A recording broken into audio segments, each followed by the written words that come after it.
All right, the Steelers have made a signing. They have signed defensive tackle Daniel Ekuale. I hope I'm saying that right. Um, right now, no terms have been released. If I had to guess, it's probably like a 1 year deal.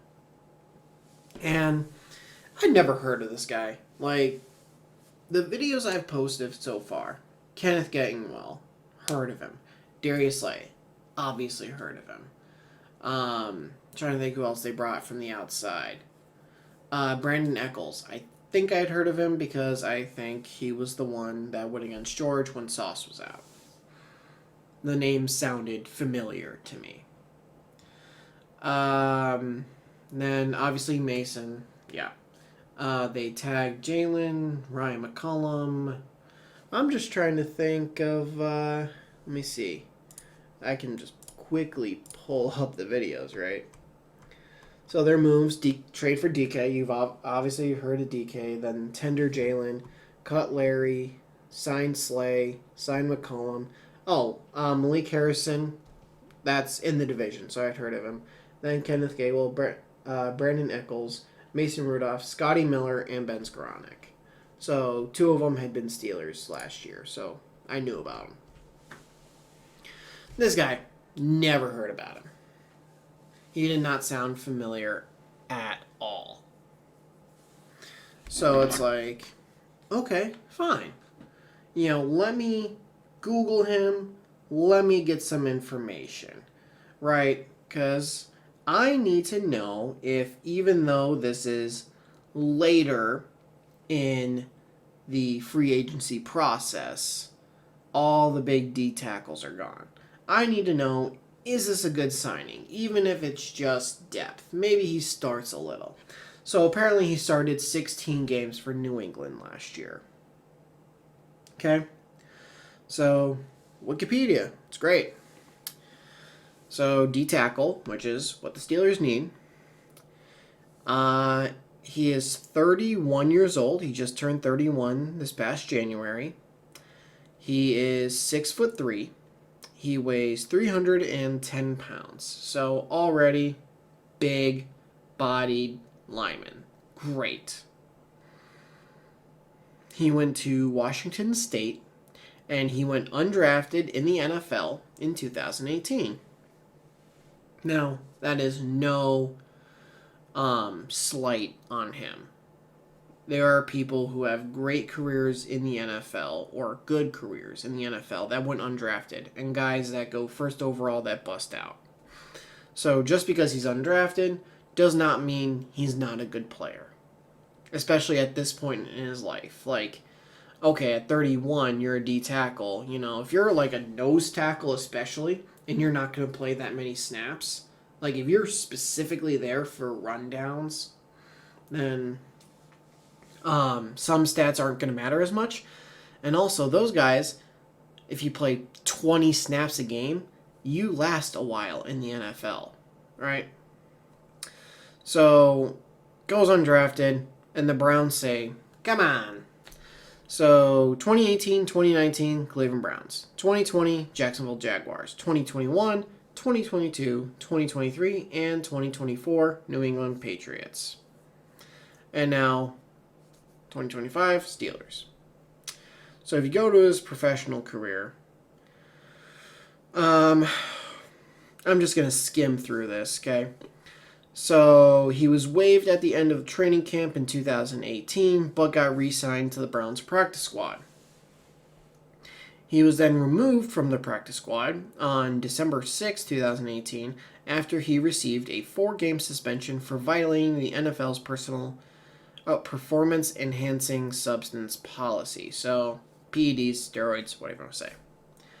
So, he got flagged for PEDs, and he got suspended. He then signed a reserve future contract with the Browns and was able to make the 53-man roster out of training camp in 2019. Let's see. He got placed on injured reserve after he injured his calf in week 8 of that year. He finished the season with 4 tackles, 1 for a loss in 7 games played. Then he was waived by the Browns September 5th, 2020. So, comes back and is not able to make the team. Okay? So, 3 days later, he was signed to the Jags practice squad. He was then promoted to the active roster about 3 weeks after that.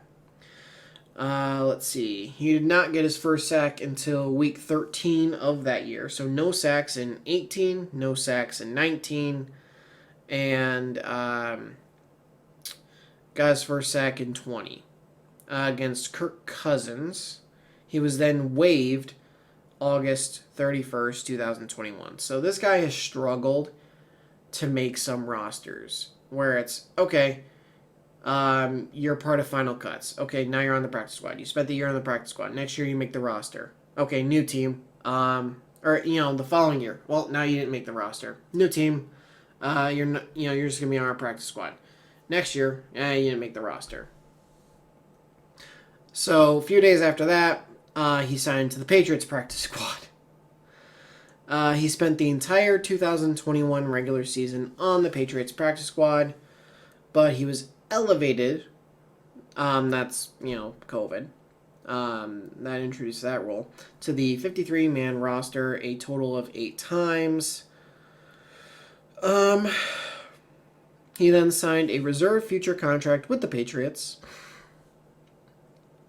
and he was suspended for the first 2 games of the 2022 season. Does not say what it was for. Let me see if I can click on this. Some kind of link. Give me just a second. The exact role violation remains undisclosed. So even then it was undisclosed, and now it is too. So we just don't know why he got suspended for 2 games. Then, let's see. Go through the 2022 season. March 23rd, 2023, he re-signs with the Patriots and suffered a torn bicep in week 3 and was placed on injured reserve. So this guy's had a history of injuries, a history of suspensions. And he struggles to make 53-man rosters frequently. But he hangs on the practice squad. So whether it was, and then sometimes he does make the 53. So this is probably the first signing that I don't like, I would say, that I really have a problem with. The fact that he has the history of injuries, the history of suspensions. If he ends up on the practice squad, great, whatever. But this guy's bottom of the depth chart. And it really doesn't help at all. Now, I understand the period of free agency that you're in. But I don't know if the guy's just a true nose, if he's a run stopper. I don't know. But I'm not crazy about it. We'll see if he even makes the team. So with that said, it's probably a 1-year contract.